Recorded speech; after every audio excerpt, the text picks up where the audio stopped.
dimanapun kalian berada, bagaimana kabarnya? Kembali lagi bersama saya John. Apa yang terjadi jika kota tempat tinggal kita yang selama ini aman, damai, tentram, gemah ripah, loh jinawi tiba-tiba berubah menjadi kota mimpi buruk penuh ketegangan? Itulah sedikit penggalan cerita dari film berjudul I Am a Hero tahun 2015 ini, yang tanpa banyak bersundau gurau di awal langsung saja pasang handsfree, simetriskan posisi serbahan, kencangkan celana Anda, selamat menonton dan cekicrot. Get it when I get back.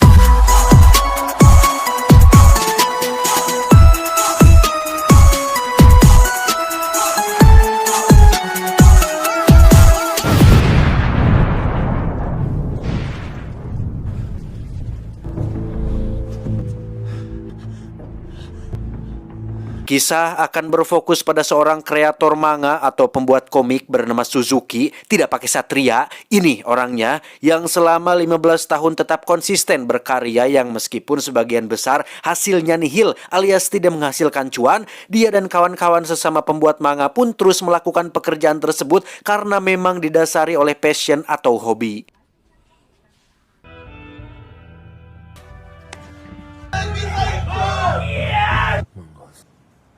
Jika komiknya tidak laku, maka Suzuki tidak akan punya uang. Itulah yang menjadi alasan kenapa sang istri sering baud alias manyun hampir setiap hari, karena bagaimana bisa beli softtek dan skincarean apabila uang dapur tidak lancar.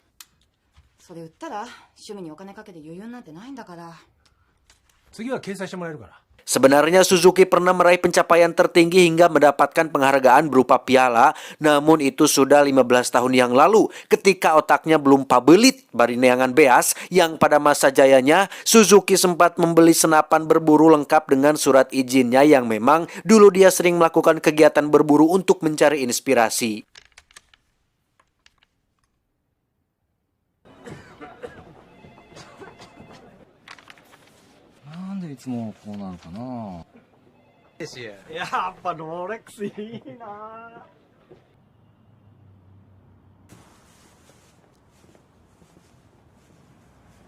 Suatu malam ketika baru pulang bekerja, Suzuki pun disambut dengan congor pemajikannya yang ambek-ambekan, bahkan sampai mengusir Suzuki dari kontrakan dengan melempar semua barang-barangnya termasuk senapan, di mana pergelangan tangan si istri nampak diperban seperti sehabis terluka. Entah apa penyebabnya, intinya dia sudah muak dengan Suzuki yang sudah lama tidak menafkahinya sesuai prosedur dan ketentuan sebagai kepala rumah tangga.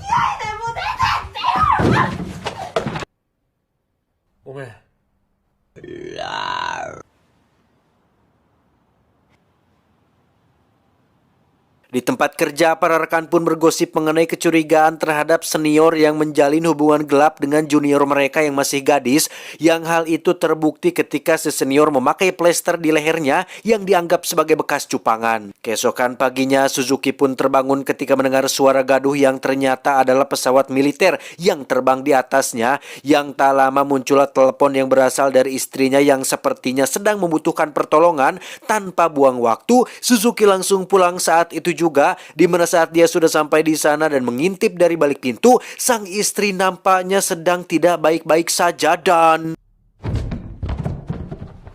Teko.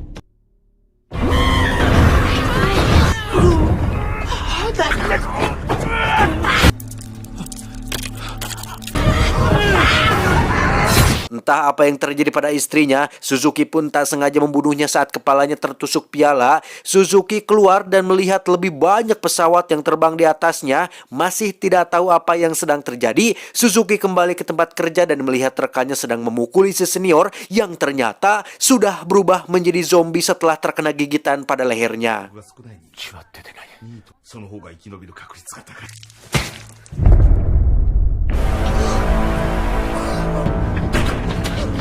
Dari sini kehidupan Suzuki yang di awal tampak normal dan biasa-biasa pun tiba-tiba berubah menjadi menegangkan, apalagi ketika dia pergi menuju ke kota yang di situ orang-orang mulai bertindak aneh dan tidak biasa ketika saling menyerang satu sama lain secara tidak puguh-puguh.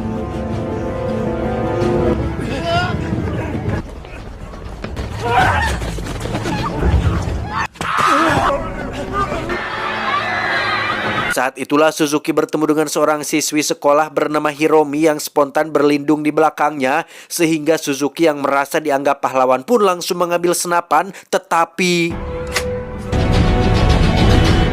Ya, itu semua tidak lebih dari hanya imajinasinya sebagai seorang pembuat komik tidak pakai obat batuk, di mana mereka berdua masuk ke dalam mobil taksi yang di dalamnya sudah ada satu penumpang yang sama-sama ingin pergi dari tempat ini. Dan alangkah terkejutnya Suzuki saat melihat bekas luka gigitan pada lengan si penumpang yang ketika dia mulai berubah, Suzuki langsung membuka pintu dan berhasil mengeluarkan dia dari sana. Tetapi masalahnya sekarang adalah si supir ternyata juga sudah terinfeksi sehingga mereka berdua benar-benar dalam bahaya ketika zombie supir taksi tersebut menginjak gasnya secara tidak elem-elem.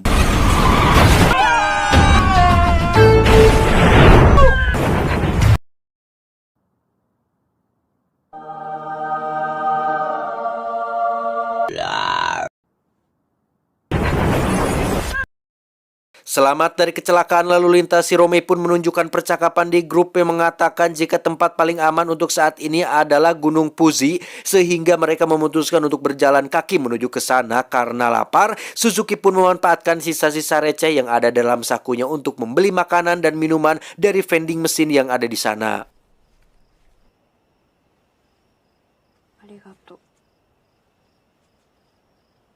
Keesokan paginya ketika baru bangun tidur, otak Suzuki langsung traveling saat tak sengaja melihat bibir Hiromi yang masih ranum. Namun alangkah terkejutnya dia saat melihat lehernya terdapat bekas gigitan zombie yang setelah ditanya, Hiromi akhirnya mengaku memang sempat digigit oleh bayi tetangganya sekitar 2 hari yang lalu. Namun anehnya, dia tidak berubah menjadi zombie karena mungkin si bayi tidak terinfeksi secara langsung, melainkan berasal dari susu ASI ibunya yang sudah terkontaminasi.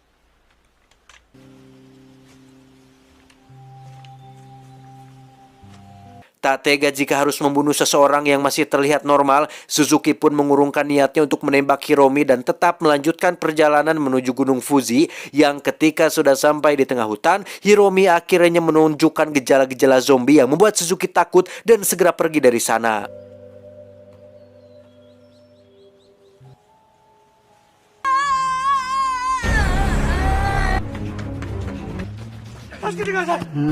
Dan ya, Suzuki justru tak sengaja bertemu dengan zombie asli yang langsung menyerangnya, yang ketika Suzuki sedang kepepet dan tak tahu cara mempertahankan diri, tiba-tiba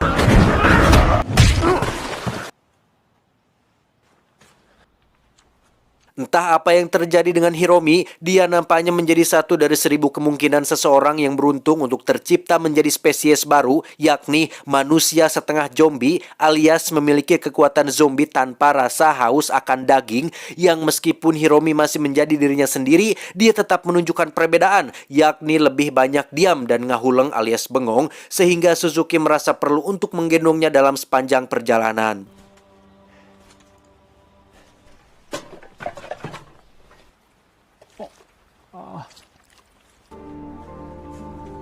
Berhari-hari Suzuki berjalan menyusuri hutan, sampailah dia di pinggir jalan yang terdapat satu troli berisi penuh cangkang coklat dan jajanan Alfamart, sehingga dia yakin jika dirinya sudah dekat dengan swalayan atau semacam taman di kaki Gunung Fujiyama.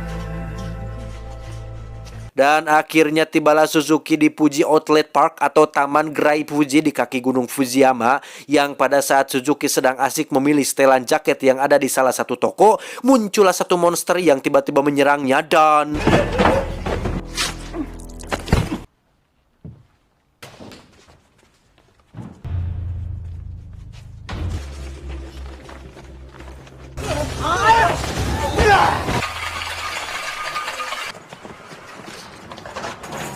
Ya, tempat ini ternyata adalah sebuah lokasi yang dihuni oleh orang-orang yang berhasil bertahan dari virus zombie, di mana mereka membentuk satu komunitas dan tinggal di atap gedung demi bertahan dari para zombie yang ada di bawah sana.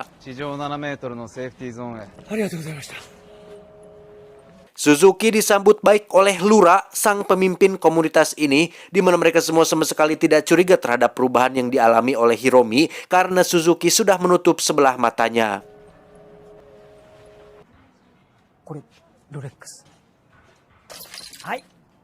Suzuki pun dijelaskan oleh Pak Abe, ini orangnya, bahwa meskipun orang-orang yang terinfeksi sudah menjadi zombie, rupanya mereka masih memiliki kebiasaan yang sering dilakukan semasa masih menjadi manusia. Di antaranya ada zombie pelompat yang dulunya merupakan atlet terkenal, lalu ada zombie tukang belanja yang dulunya merupakan istri si Bapak Abe sendiri yang hobi menghabiskan uang bulanan, lalu ada zombie laba-laba yang si Bapak sendiri tidak tahu kenapa bisa seperti itu.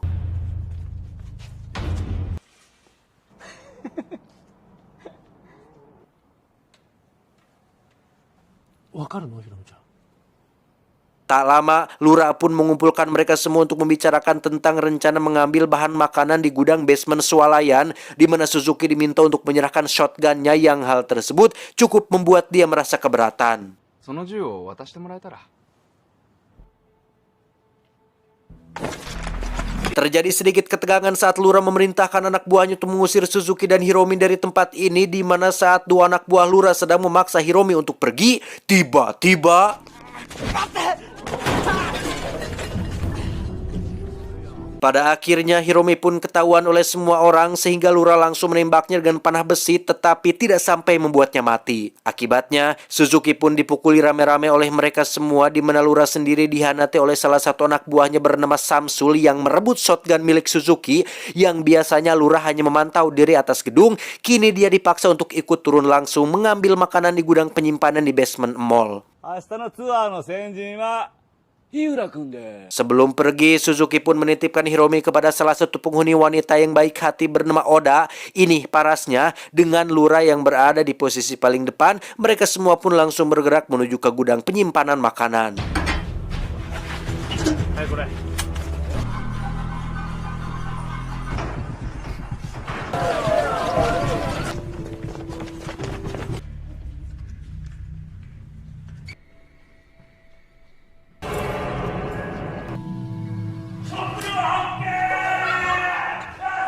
Setibanya di sana, Samsul dan beberapa kawan pun keheranan dengan lampu yang tiba-tiba menyala, disusul dengan suara musik yang berkumandang dari speaker, jelas memancing para zombie untuk datang, yang ternyata itu semua adalah ulah dari si Lura yang sejak awal berencana untuk menjadikan mereka semua umpan demi mengurangi beban manusia yang ada di komunitas ini.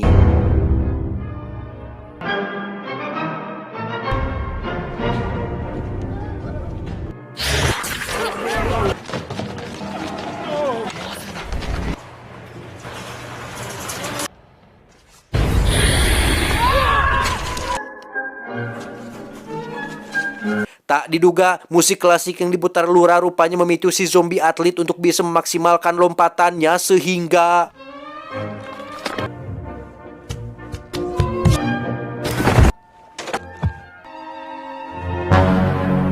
melihat semua rekan-rekannya sudah menjadi zombie, Suzuki pun memutuskan untuk bersembunyi di dalam loker yang tak lama Oda pun meminta tolong melalui walkie-talkie yang di situ. Suzuki mulai menggunakan imajinasinya untuk memperkirakan apa yang akan terjadi pada saat dia keluar dari loker.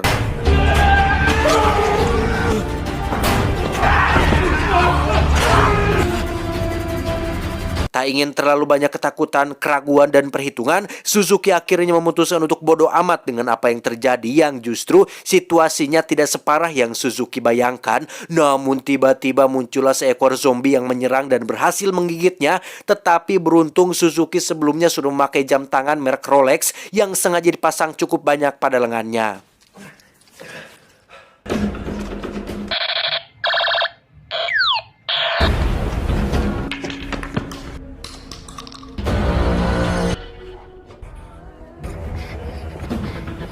Di saat yang sama, Oda akhirnya berhasil sampai di basement gedung yang di situ secara kebetulan bertemu dengan Lura yang ternyata sudah terinfeksi, sehingga Oda segera berlari sambil menggendong Hiromi yang sudah tidak walakaya dan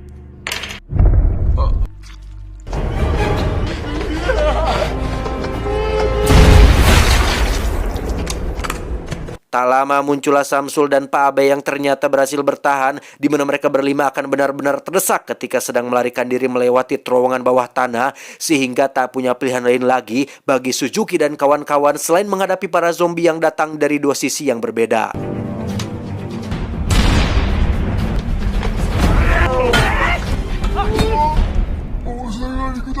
Pada akhirnya, Samsul dan Abe pun harus tewas setelah para zombie-zombie ini memakan mereka berdua, di mana Suzuki sendiri harus menghadapi satu zombie berbadan gempal yang tidak bisa mati, cukup hanya dengan satu tembakan di kepalanya.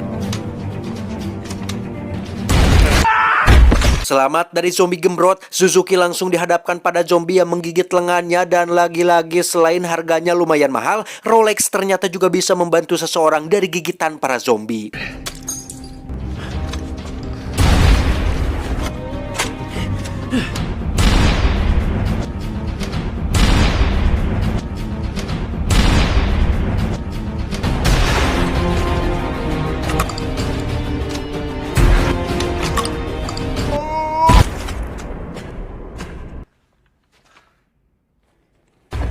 Selesai dengan semua zombie yang ada, akhirnya muncullah bos terakhir yang ternyata adalah si zombie atlet yang memiliki kecepatan dan kekuatan melebihi zombie konvensional pada umumnya, yang karena tak cukup hanya dengan satu kali tembakan, Suzuki yang sudah kehabisan peluru pun langsung berlari menuju satu peluru yang masih tersisa sehingga...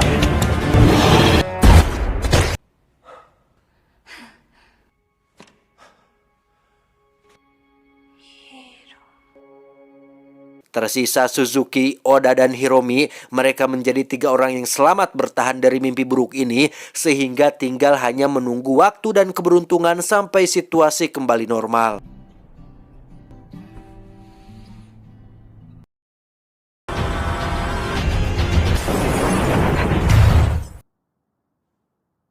Tamat, ending yang cukup menzombikan. Pesan yang bisa kita ambil dari film ini adalah jangan jadi zombie. Itu. Saya John mewakili direksi yang bertugas mengucapkan terima kasih dan sampai jumpa di video selanjutnya.